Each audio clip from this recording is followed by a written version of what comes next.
네, 미국이 리짜이밍이 지배하고 있는 대한민국을 박살낼 것으로 보입니다. 그럴 가능성이 굉장히 높아지고 있습니다. 지금 베센트는 그 한미 관세 회의를 마지막 순간에 취소시켜 버렸고, 또 루비오 국무장관은 위성락의 면담을 거절했습니다. 심상치 않습니다. 오늘 그 같은 이야기를 좀 살펴보도록 하겠습니다.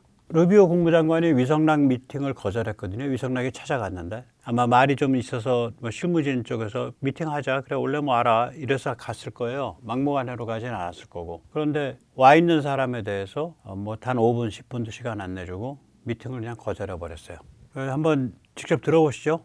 나흘간의 미국 방문 일정을 마친 위성락 대통령실 국가안보실장이 마코 루비오 미국 국무장관 겸 국가안보보좌관을 만나지 못하고 귀국길에 오른 걸로 알려졌습니다.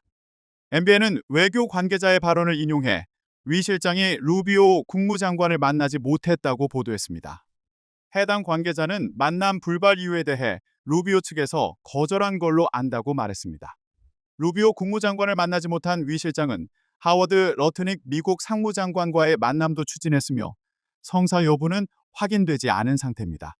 앞서 2박 4일 일정으로 미국을 다녀온 위 실장은 2주 만인 지난 20일 다시 미국을 방문해 루비오 국무장관을 포함한 트럼프 행정부 고위급 인사들을 만날 예정이었습니다.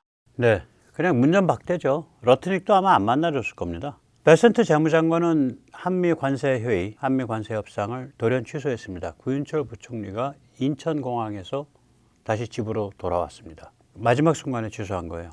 이메일로. 그 다음에 이제 처음으로 국힘 쪽에서 이런 얘기가 나오는데, 장동혁이 뭐라 그랬냐. 이재명 정부의, 리짜이밍 정부의 친중 반미가 결국은 문제다. 관세 협상의 밑바닥에는, 관세 협상의 밑바닥엔 정치 문제가 있는 거다. 글로벌 군사 지정학이 있는 거다. 정치라기보다 글로벌 군사 지정학이죠. 또 장동혁이 그 제대로 비판을 했어요. 이게 미국의 그 교포단체 중에 색깔 진한 데거든요. 미국 민주 참여 포럼 케이팩. 여기가 미 의회에서 주최한, 미 의회 이제 그 국회의사당, 미 의사당을 빌려가지고 주최를 했겠죠. 종전선언법 행사를 했다고요.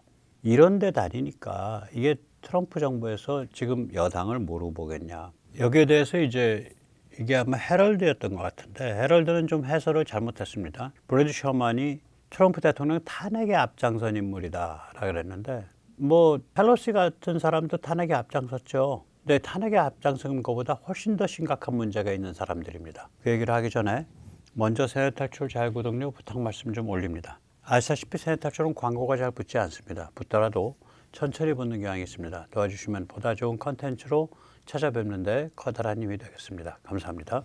이 종전선언 3인방을 기억하셔야 됩니다. 브래드 셔먼 하원의원, 로카나 하원의원, 그리고 한국계 앤디킴 상원의원입니다. 이 미 정보당국이 이 사람들을 아마 예의주시하고 있을 겁니다. 왜냐?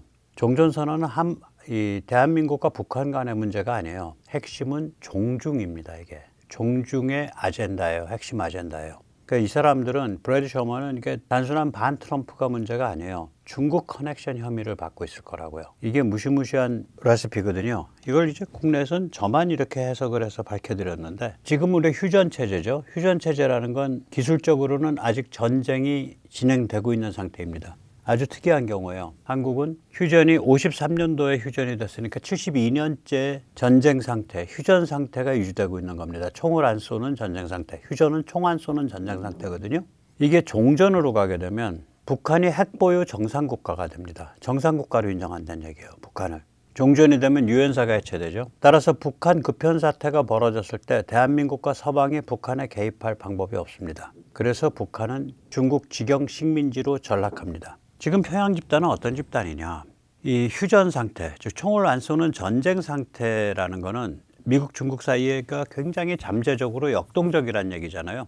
중국이 잘 풀리면은 북한을 완벽한 자기의 직영 식민지, 직영 나와바리로 확보할 수 있고, 또 거꾸로 미국이 중국을 최대 압박을 한다면은 북한 자유화를 추진할 수 있고, 이 중간에 이게 중간에 허 상태라 그러죠. 걸려 있는 상태예요. 휴전이라는 건 총을 안 쏘는 전쟁 상태니까 이게 굉장히 불안정하고 역동적이라고요. 그래서 평양 집단이 이러한 미중 사이의 이런 역동성의 바탕을 둬가지고 줄타기를 하고 있는 거예요. 그래서 평양 집단이 북한 내의 독립성을 인정받고 있는 거라고요. 중국에 절대 충성하는 위성 국가이지만 북한 내부 문제에 관한 독립성을 인정받고 있는 거예요. 그런데 이게 종전이 되면요. 종전이 되면 중국이 북한에 대한 공작을 어마무시하게 진행할 거고 거의 북한 무역의 거의 100%가 중국을 통해서 하는 거니까. 그리고 북한 지배 집단의 독립성을 인정을 하지 않죠. 북한 내의 독립성을. 거의 그러니까 자기가 임명한, 자기가 지명한 자가 지배하는 그런 직영식 민주가 된다고요. 그래서 평양 집단이 이 종전선언 캠페인을 굉장히 싫어합니다. 종전 체제로의 전환을. 그래서 이것이 저는 문재인과 평양이 결정적으로 틀어지게 된 계기라고 봐요. 평양 입장에선 이 자식들이 중국과 손을 잡고 우리를 죽이려고 그래? 이렇게 되는 거예요. 그래서 종전을 얘기하는 자들은 북한, 종북이 아니라 종중입니다. 본질이. 그러면 미 의사당에서 자리를 벌려놓고 무시무시한 이런 종전체제로의 전환을 주장하는 아주 색깔이 진한 미국 정치인들이 행사를 하고 있는데 거기에 집권 여당의 의원들이 간 거예요. 이거를 장동혁 의원이 제대로 비판을 한 겁니다. 제대로 비판했는데 좀 아쉬운 게 있다면 지금 제가 말씀드린 이런 복잡한 내막은 얘기를 안 한 거죠. 예. 이 안미경중 박쥐들과 간첩스러운 종중들의 착각이 있습니다. 안미경중은 이제 안보는 미국, 경제는 중국. 그러니까 미국과 중국 사이에 줄타기 하겠다. 뭐 조중동. 이 단어 자체가 조선일보가 만든 단어죠. 김대중 어르신께서 아마 이 단어를 주도를 하셨던 걸로 기억을 합니다. 이게 이제 미국이 친중 하이퍼 글로벌리즘, 초초초 글로벌리즘, 즉 다시 말하자면 주권 국가나 자유공화국 체제가 약화되는 게 좋다. 어차피 세계시장과 돈이면 다 해결된다. 왕년에 스탈린주의 학살자든 모택동주의 학살자든 김일성주의 학살자든 세계시장 속에서 돈 맛을 보면 착해진다. 뭐 이게 이제 하이퍼 글로벌리즘이잖아요. 중국 사랑 하이퍼 글로벌리즘. 미국이 그런 분위기에 있었을 때는 이게 말이 돼요. 안미 경중이, 박쥐가.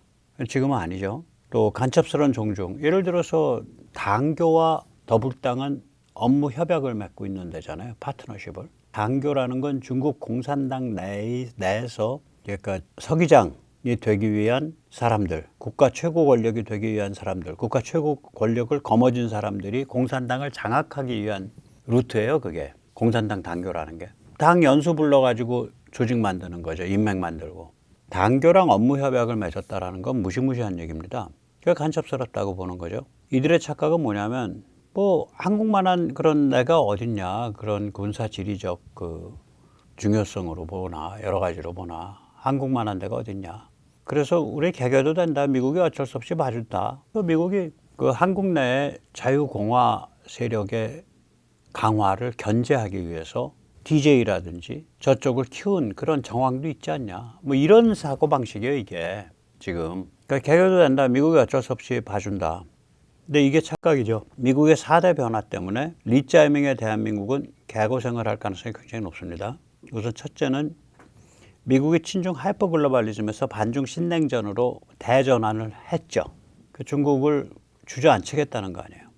둘째는 셰일 혁명의 과실이 본격화됐습니다. 셰일 혁명이 이제 완수된 게 제가 이제 거듭 말씀드리지만 2015년경쯤으로 보시면 돼요. 그때 이제 셰일 개발의 경제성이 어떤 임계치를 돌파한 거예요. 사우디 수준이라고요. 제가 알기로. 사우디가 전 세계에서 원유 생산 그 원가가 제일 낮은 나라거든요. 사우디 뭐 거의 거기에 육박한다 그래요. 그러니까 그렇게 셰일 혁명이 이제 그 제대로 되니까 미국이 세계 최대의 원유 천연가스 생산국이 됐거든요. 그러니까 미국이 더 이상 중동 에너지에 꾸벅 죽어서 발이 묶이는, 제가 그걸 페트로 강박증이라고 표현했잖아요. 중동을 가서 뭐 현대국가를 제대로 된 현대국가를 만들겠다 이런 일을 이제 안 한다고요, 미국이. 이라크 침공은 중동에 가서 미국이 제대로 된 현대국가 만들겠다 이거였잖아요. 그런 거 할 필요가 없어요. 그냥 사고 안 치게 관리하겠다. 그게 중동 바로 정돈이고 그게 아브라함 어코드죠. 아브라함 협정체제. 중동의 바로 정돈되면은 미국의 국력은 결국 중국 제압에 초집중하죠. 러시아가 사고를 치고 있는데 유럽이 GDP의 5%를 군비로 쓰겠다 그러니까 그게 1조 달러가 넘거든요. 연. 미국보다 커요. 미국 국방비보다. 진짜 5% 쓰면. 그러니까 러시아는 숨도 못 쉬는 상태 되죠. 2, 3년 지나면. 숨도 못 쉬어요, 러시아. 그러니까 미국의 국력은 중국에 초집중한다는 소리예요. 셋째는 뭐냐. 현대 문명이 임계치를 돌파했는데 그 임계치를 누가 돌파했냐. 미국이 돌파한 거죠. 미국이 주도했죠. 이 개인 미디어, 개인 소통, 개인 관점, 스마트폰이 여러 세대, 세상. 스마트폰이란 전화기도 중요하지만 거기서 돌아가는 OS, iOS든 안드로이든 또 그것의 바탕에서 돌아가는 여러 가지 플랫폼 서비스들이 있잖아요. 소셜 서비스도 있고 유튜브도 있고 그 다음에 앱스토어도 있고 구글 플레이도 있고 예. 그런 플랫폼 서비스들 다 미국이 주도하고 있잖아. 그리고 인공지능 미국이 주도하고 있잖아요. 이게 임계치 돌파한 겁니다. 특이점을 돌파한 겁니다. 앞으로 어떤 일이 벌어질지 저는 상상이 잘 안 미쳐요. 단지 몸이 건강하고 성격이 안정돼 있고 학습 능력이 있고 창의성이 있으면은 늙어 죽을 때까지 벌어먹고 사는데 아무 지장 없는 그런 세상이 되는 건 확실해요. 넷째, 트럼프 혁명. 이게 이제 정치, 경제뿐만이 아니라 사회문화 그리고 글로벌 군사지정학 전체에서 미국을 강화시켜가는 거잖아요. 미국이 달라졌다고요. 완전히 달라졌어요. 완전히 달라진 거예요. 그러니까 지금 조중동, 또 국힘 메인스트림, 또 간첩스러운 종중, 더불당, 리짜이밍 이게 옛날 방식으로 코딩이 돼 있는 거예요. 이 회로가. 그 옛날 방식대로 아니 미국에 적당히 개겨도 뭐 미국이 우리 크게 무슨 손보겠어 이러고 생각하고 있는 거죠. 안이하게. 이번에 볼 것 같은데요. 제가 그런 말씀 드렸죠. 미국이 일본, 유럽, 한국 어떻게 우리는 일본과 유럽이 이제 저기 막 그 경쟁 상대인데 이번에 손 좀 볼 것 같습니다. 개고생 좀 해야죠. 미국이 이제 한국의 이런 화두를 사실상 던진 거예요. 입 밖으로는 꺼내지 않지만 결국 던진 거예요. 뭐냐면 서방 선진국에 걸맞는 반중 신냉전을 감당할 수 있는 정치 문화를 달성해라. 한국은 서방 선진국입니다. 제 말이 아니라 세계적 석학 스티븐 커킨의 말입니다. 그때 서방은 지리적으로 서쪽에 있다는 뜻이 아니라 제도적 개념입니다. 동쪽에 있는 오스트레일리아 서방 국가예요. 동쪽에 있는 뉴질랜드 서방 국가예요. 동쪽에 있는 타이완 서방 국가예요. 동쪽에 있는 일본 서방 국가예요. 동쪽에 있는 한국 서방 국가입니다. 싱가포르는 못 깁니다. 싱가포르는 사회가 굉장히 독재 비슷한 굉장히 그 숨도 못 쉬는 관리 체제예요.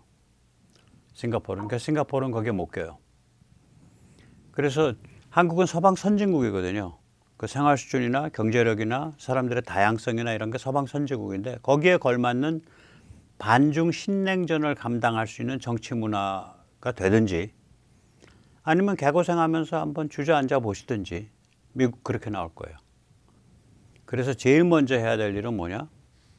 극우 내란 프레임과 윤석열 탄압을 당장 걷어치우는 것이 첫걸음입니다. 미국 이거 절대로 공개적으로는 요구 안 해요.